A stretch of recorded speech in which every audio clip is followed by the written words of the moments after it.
For decades, the term conspiracy theory was used as a shield, a way to dismiss those who questioned the official narrative as paranoid or delusional.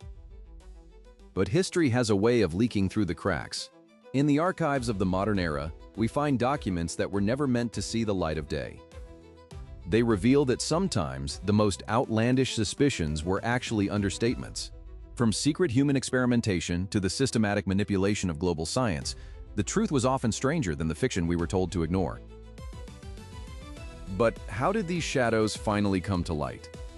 To understand where we are, we must look at what was hidden. In the late 1940s, a project known as Echelon was born. For years, activists claimed that a global network of satellites and listening posts was intercepting every electronic communication on the planet. Critics laughed it off as a technocratic ghost story. Until the late 1990s, when the European Parliament confirmed its existence. This was only the beginning. The jump from analog radio intercepts to the digital vacuuming of the internet was a leap few could imagine. Then came 2013, and the world learned the name Edward Snowden. The PRISM program wasn't just a theory.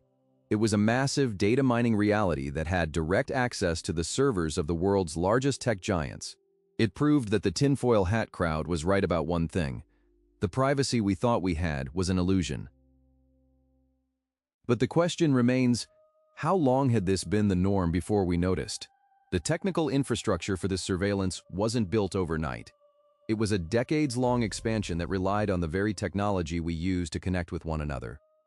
It was a silent, invisible net cast over the globe, and we were all caught in it. In the late 1970s, scientists working for Exxon, one of the world's largest oil companies, made a startling discovery. Their own internal models predicted that the burning of fossil fuels would lead to a catastrophic warming of the planet. They knew. They understood the science with terrifying precision, decades before it became a matter of global public debate. But instead of sounding the alarm, the industry did something much more calculated. They launched a multi-million-dollar campaign to sow doubt. They funded think tanks and experts to contradict their own findings, creating a false sense of scientific uncertainty where none actually existed. This wasn't just a business decision. It was a coordinated effort to redact the future for the sake of quarterly profits. Investigative journalists eventually uncovered the internal memos, proving that the conspiracy to hide climate data was a documented corporate strategy. The impact was profound. By the time the truth became undeniable, the window for easy intervention had already closed. So, if the most powerful companies in the world were willing to hide the fate of the planet, what else were they willing to suppress? This manipulation of data became the blueprint for industrial interests across every sector, from chemicals to pharmaceuticals. Perhaps the most chilling redactions in history involve the human body itself.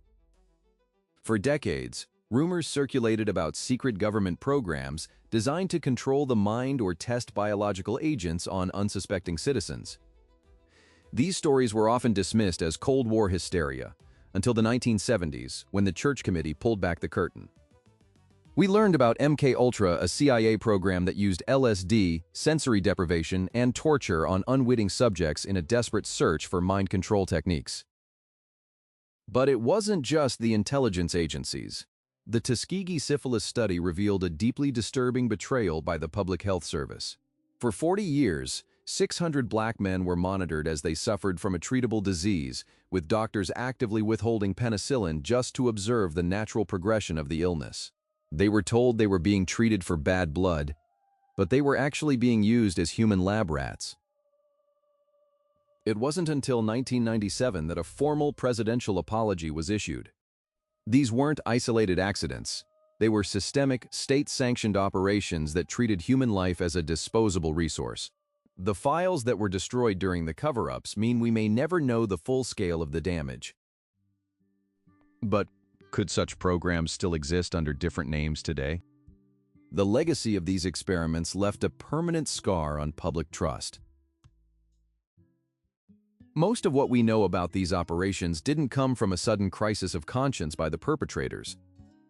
It came from the grueling, unglamorous work of independent researchers and the Freedom of Information Act, or FOIA. Enacted in 1966, this law became the most powerful tool for truth seekers. But getting the documents is only half the battle. Often, when a file is released, it is covered in heavy black ink, the infamous redaction. Sometimes, a single word is left on a page full of black bars, a haunting reminder of what we aren't allowed to see. Researchers like those at the National Security Archive spend years cross-referencing these fragments, looking for a name or a date that was missed in one document to unlock the secrets of another. It's a forensic investigation of history itself. This paper trail is what separates a theory from a fact. Without these physical records, the truth would remain a ghost, a story told in the dark that no one has to believe. But is the law strong enough to keep up with the age of digital secrets? Long before the climate cover-up, the tobacco industry perfected the art of the scientific conspiracy. In 1954, the major tobacco companies published the frank statement to cigarette smokers, claiming there was no proof that smoking caused lung cancer. Internally, however, their own chemists had already confirmed the link. They spent decades hiring scientific mercenaries to manufacture data that favored their products, a strategy they called keeping the controversy alive.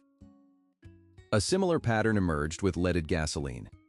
For half a century, the industry suppressed research showing that lead was a potent neurotoxin, especially for children.